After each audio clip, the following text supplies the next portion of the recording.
Okay, so we're gonna talk about in this video how to use a half foam roller if you have a unstable or hypermobile sacrum to do the pelvic tilts, and then how you can use this to traction the sacrum.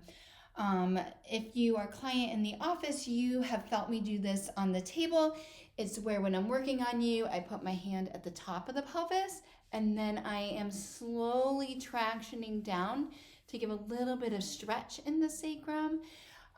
It's also a move if you are finding these videos through the Spinning Babies world, and Spinning Babies is talking about a standing sacral release.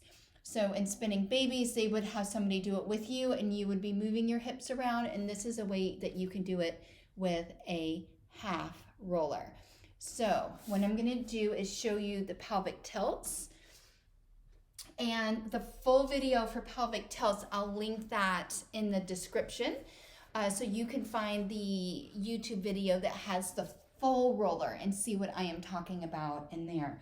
So what's nice about having the half roller is it's nice and flat across the whole posterior of the pelvis, and it's flat across those SI joints so that it feels nice and stable. When it's a rounded edge of a full roller, that can put a lot of compression right on the joints, and if it's unstable, there's discomfort, it's out of alignment, anything like that, you're gonna feel that and it's not gonna feel good. Right now I feel nice and supported as if I'm pressing my pelvis into the wall and feeling support in the back body.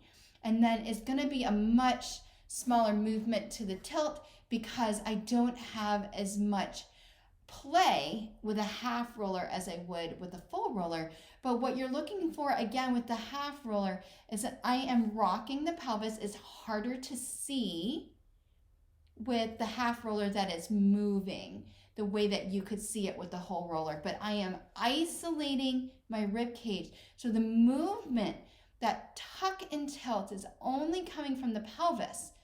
So the front of my abs right now, I'm tucking the pelvis, my abs are shorter, and then I'm lengthening the abs, shortening the back, but I'm not moving through a cat-cow type movement. The other part is the lower half of the pelvis. So as I'm tucking and tilting, I'm lengthening and shortening the front and back body of the thighs. So the quads in the front, the hamstrings in the back. So one is shortening while the opposite is lengthening. So this is a way that you could use a half roller if you're having discomfort in your low back and your sacrum from using the rounded edge.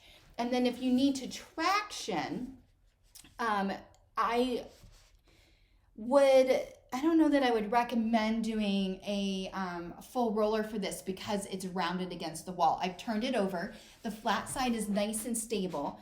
And then you tuck it at the top of your sacrum. So my waist is up here. It's not up here where my belt would be. It's on my pelvis, but it's on the top part of my pelvis.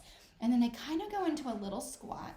And then I can press into the foam roller as I begin to straighten my legs. So I can twist and rotate my pelvis if I need to, if that feels good. But it's a nice, slow, draggy stretching up. So what that looks like if I turn sideways so you can see is I'm pressed into the wall, but I am basically doing this motion. So this is really staying here and I'm standing up. So it's taking the sacrum and it's giving a nice stretch. You're not going to do this in a jarring, fast way. We are not trying to do a chiropractic adjustment to your pelvis. We're just trying to do a nice gentle stretch to the soft tissue. So this is along the lines of if you were in a yoga class, if you were in a Pilates class, and you're lengthening and hydrating the tissue. We're not actually trying to adjust anything at the joint. We're just stretching the sacrum.